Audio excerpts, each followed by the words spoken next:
Hey, this is Michael with What's Up, Mike. Today we're going to talk about what to do in the current situation. I don't know, maybe start a side project or a new hobby. I am obsessed with new hobbies or side projects. I can't get enough. I go deep on that stuff. And then, maybe connect with some neighbors, find a real way to help. Charity, something like that. All right. Anyway, getting into it, it's Friday, March 27th, and we've been cooped up in the house for quite a bit. By no means are we struggling. There's a lot of people out there that are struggling significantly, but we have the ultimate, set of first world problems in our family, just cooped up kids, trying to keep the small business running efficiently, and that's got its own challenges communicating with the team. But, everybody's trying to do the right thing. Nobody's acting irresponsibly or anything just because they're working from home. So, I go deep on my hobbies. There's a lot of people out there. I see Instagram live feeds, and people are talking about what they are doing at home, their home workout. I just don't care about everybody's choices for home workouts. I support it. I'm a little bit fanatical about fitness and maintaining it, and I give my friends from college so much shit when they start to get a little fat. They know exactly who I'm talking to. So, I go nuts on that. I love that people are taking the time to work out, but I can't watch Instagram stories about what where you chose to do push-ups today. It's silliness. But hey, do your workouts. So I go crazy with my hobbies, and I think now with people working from home or just in many cases out of work, which is unfortunate, there is a minute where some people might get bored. I hear Netflix is doing well. Their stock's crushing comparatively. Let's look that up. Maybe I just made that up. Did I just make up a stock price for Netflix? I might be full of shit. Their stock price is tanked. No, it's not terrible, but yeah, I think I just made that up. I just assumed they were doing well. I mean, they've made a little bit of a recovery, but they're down still. Anyway, they're not doing as bad as other people, and they're getting record numbers, that's for sure. Tiger King, what a show. I'm like halfway through it, and everybody's trying to ruin that shit for me. But, oh my God, this fool, this guy's like methed out Theo Vaughn or something. I don't know. I just don't get it. I mean, there's some kind of seduction about these tigers. So this show, for somebody who might not, if you are not into the Tiger King, or if you don't have a Netflix subscription, welcome to join us in 2020. But if you haven't seen the Tiger King, this show, a fun fact, there are more tigers in captivity in Texas than exist in all of the wild. That's a very Joe Rogan-y fact. He put that in one of his specials, I think. And anyway, yeah, more tigers in captivity, in cages, in just the state of Texas. Now, there's lots, the Tiger King shows in Oklahoma and Florida and all of that kind of, but in just Texas, there's more tigers in Texas in metal cages than exist in the wild. It's absolutely insane to me. So this show is wildly popular. Here's the thing I don't understand. We're a few episodes into the show, into Tiger King. How have they not brought up the meth? How? How is this not a documentary about methamphetamine? These dudes' teeth, Jesus, I haven't seen so many gangly grills in one Netflix show and one piece of media ever produced. This is unbelievable. So much meth. You wonder why people are getting their arms ripped off and shit. I mean, meth and tigers don't mix. I mean, tigers. Anyway, don't mix meth and tigers. But yeah, I don't understand how. I don't understand how this isn't a documentary about meth. It's got tigers in it, but to me, meth is the star of the show. Anyway, Netflix is killing it. I see. I like craziness like this, but this show has the perfect number of episodes. It's like 6 or 7 episodes or something like that. That's perfect for me. I can't sit and binge watch. I love Game of Thrones, but if I was going to start a show like that right now, I wouldn't watch 8 episodes a day, even if I have free time like that. I know some people do, whether they like that or not. I can't watch that obsessively. I get restless and fidgety. It takes me, it'll take me a week and a half or 2 weeks to get through the episodes of Tiger King. So, yeah, I have to have something that's a little bit more engaging than sitting there. I've got, like, I don't know if it's my undiagnosed childhood ADD or something. I don't think of that as a negative thing. I think that my craziness is what is a positive part of my personality. There's a debate about that, but I have to have some engagement. I do stuff. I get up. I walk around. It drives people around me crazy. But I have to move around, and so I struggle to sit and watch a show for a while. But Tiger King's great. But Hobbies maybe. I when I get into Hobbies, I'll jump into something deep quickly before I know if it's gonna stick. I'm notorious for that shit.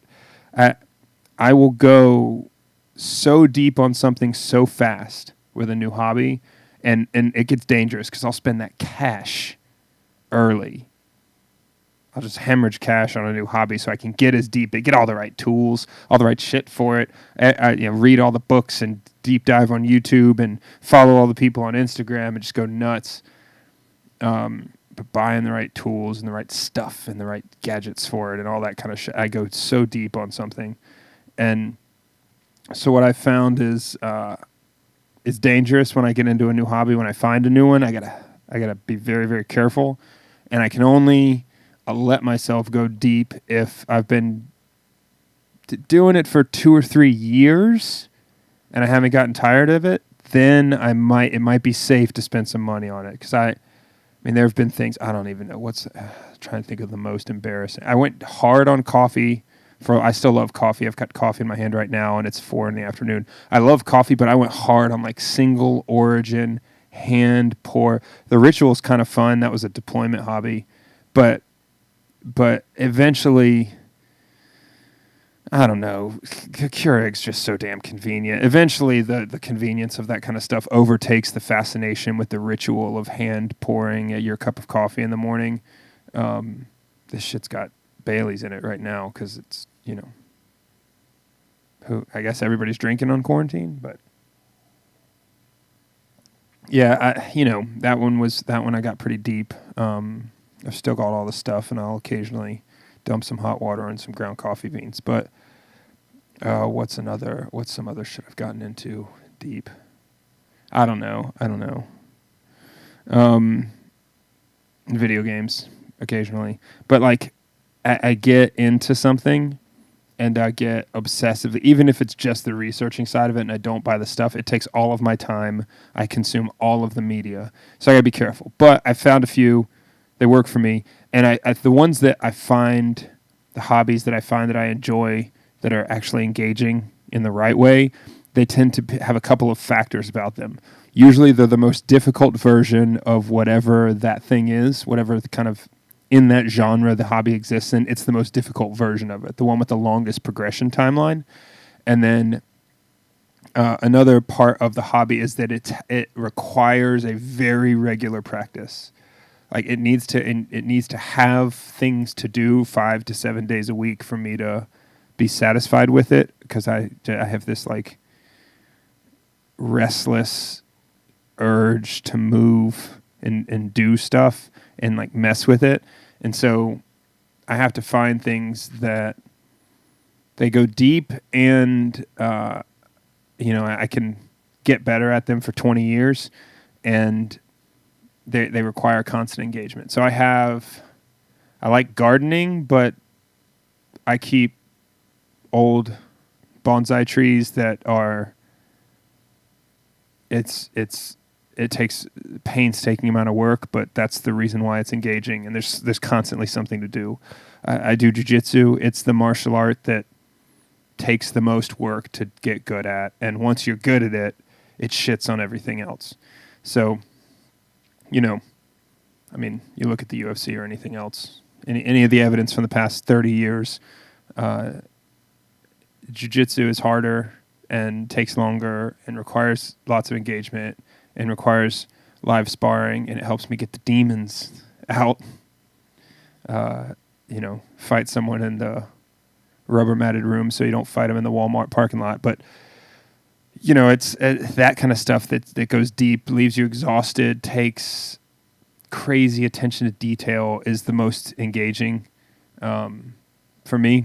So, yeah, back to go on my Tiger King tangent and hobbies tangent, but back to shit to do when you're quarantined or self-quarantined or socially distancing or whatever you want to call your situation, desperate for work, which I'm sure many people are, a hobby or a side project, especially I'm sure some people out there that have seriously started to call into question their careers and their career stability. I mean, I've got this small business with small business clients, and shit's getting real questionable for some of them. So, the side project, probably going to need to be a digital one given the time and the situation, or, if you've got the tools and the skill to make something with your hands, hopefully you've got the time to put in and you're not in so desperate a situation that you can put some mental energy into it. But shit, man. Start a business, start a side gig, make some shit that's awesome, and when people start telling you it's awesome, they'll start asking to buy it from you, But yeah, this whole business of mine started as a restless side gig as I started to call into question my career and day job. So maybe I'm just talking some shit about something that I sort of stumbled into successfully, so who knows. But, man, the hobby or the side gig, now's the time. Or you could get to know your neighbors. We had a cul-de-sac social hour that turned into 2 hours. Man, we just moved to this neighborhood, and this cul-de-sac is great. Families, little kids. The neighborhood is it's one of those neighborhoods that's split where most of the people who established the neighborhood in the first place bought the lot, cleared the lot, and custom built. And then anybody in their, I don't know, 30s or 40s in the neighborhood is probably the second or third owner of the home. And so there's a mix, but it's the biggest two groups are people in their 30s with kids and people in their late 60s and 70s whose kids have grown and moved out. So that's kind of the group of people. Not the houses are mostly, they're all 3-bedroom and up, so they're bigger houses, more well-established neighborhood. Most people, there's not real young people in their 20s. Most people in their 20s get priced out of neighborhoods. And it's not that it's crazy expensive or anything. It's just not that type of house. There's no small houses, 2-bedroom spaces or anything like that. So it doesn't make sense for people in their 20s, early 20s without kids or anything. So it's 30s, early 40s, and then a generation above that. So neighborhood social hour. I think I have the flyer goes out. I don't want to put my neighbor's phone number on there, but we get this flyer. It's pretty cool. It's green screened out a little bit right now, but flyer, awesome. So, homeboy's got time, but he put together a flyer for a neighborhood cul-de-sac social distancing happy hour, and we met the neighbors, all of them. We'd met a couple, the ones with kids close to ours. They're all over each other already, playing in the front yard, and the neighbors next to social distancing with our neighbors who have kids exactly the same age as our kids. Yeah, it's just not happening. We're just going to call it all one family unit when it comes to exposure and contraction risk. But we met the rest of them. We sat 6 feet apart in the cul-de-sac. It was kind of silly, but holy shit, my neighbor. She's one of the older generation. They built this house that she lives in next door to us, and she's lived there for 22, 23 years, something like that. She can talk some shit. All of the gossip, all of the shit talking about every single person who previously lived in a house, and she even got into people's shit that are like still neighbors who just didn't come out to the social hour. Holy shit, man, she's just dropping dimes on people. Who was sleeping with who? Whose wife was out picking up men at the bar while he was home with his painting hobby, and I don't know, he was a little limp in the wrist, and she's half racist too, this neighbor of mine. Holy shit, man. She hit when she described someone's race, this whatever, I mean, she ran down the list of stories about people, so it's not one particular race that she's how would she phrase it? It doesn't matter what race they are, but she felt it was worth mentioning every time. Maybe that's that's the best way I could describe that. But yeah, she'd also like hit those hard consonants when she would describe what race they were. Get a little emphasis on the syllable there. But yeah, it was holy shit. It was hilarious. You need a drink for that conversation, but yeah, meet the neighbors from 6 feet apart. Yeah, that was a good time. I don't know. That's what to do with the current situation. Get that hobby going. That's, we don't know how long we're in this. Maybe you pick something that's going to take you 4 hours a day to dig into, and you might have something worth your time on the other end of your quarantine, or maybe start that side business, or pick that stuff up, start putting some content out. That's what this is. I got a minute. I have a green screen and a logo. So, yeah, do that stuff, man. But yeah, well, the podcast is not even approved by iTunes yet, so anybody that hears this is probably not going to hear it right when it comes out, right when it got published. But yeah, I'm trying to do this every day, so we'll see what 7 days a week turns out. Maybe I'll scale it back to 5. Who knows? But I got a minute. Got some shit to talk. Test out the solo podcast. Talk at the screen. Yeah. Get some respect for people with 100 or more episodes of a solo podcast or a whole YouTube series. Just talking into that camera and mic. But good luck out there. What is the thing to say these days? Don't not stay safe. Stay well. Yeah, do that stuff. Go meet your neighbors.